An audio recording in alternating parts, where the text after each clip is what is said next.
வணக்கம். வள்ளுவரே, அன்பு இல்லாதவன் அடிப்படையில் எந்த நற்செயலையும் செய்ய முடியாதுங்கிறது என்னவோ உண்மைதான். ஆனால் இப்படி குடும்பம், சுற்றம், சமூகம், பிற உயிரினங்கள் என எதன் மீதும் கிஞ்சித்து அன்பு இல்லாமல் சுயநலமாகவே வாழ்கிறவங்களும் இந்த உலகத்தில் இருக்கத்தானே செய்கிறாங்க. அவங்களும் நல்லா தானே இருக்காங்க. அப்படி கிடையாது அப்பனே. அன்பு என்பது இருவழிப்பாதை. நாம் அன்பு செலுத்தினாதான் திரும்ப அன்பு கிடைக்கும். யாரிடமும் எந்த உயிரினத்திடமும் அன்பு செலுத்தாமல் சுயநலமாக கல்நெஞ்சக்காரனாக இருக்கிறவங்களுக்கு அன்பு எப்படி திரும்ப கிடைக்கும்? என்னதான் பணம் வசதி இருந்தாலும் ஒரு கட்டத்தில் அவங்க அன்புக்காக ஏங்கி துடிக்க ஆரம்பிப்பாங்க. எப்படி துடிப்பாங்க தெரியுமா? வெயிலில் எலும்பு இல்லாத புழு எப்படி துடிக்கும் அப்படி துடிப்பாங்க. எந்த அரசியலும் செய்யாத அவங்கள அறம் அப்படி துடிக்க வைக்கும். அன்புக்காக ஏங்கியே அழிந்து போவாங்க. அதைத்தான் என்பில் அதனை வெயில் போல காயுமே, அன்பில் அதனை அறம்னு அன்புடைமை அதிகாரத்தில் 77வது குறளாக சொல்லி வச்சேன்.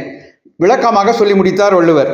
நன்றி, வணக்கம், ஜெய்ஹிந்த்.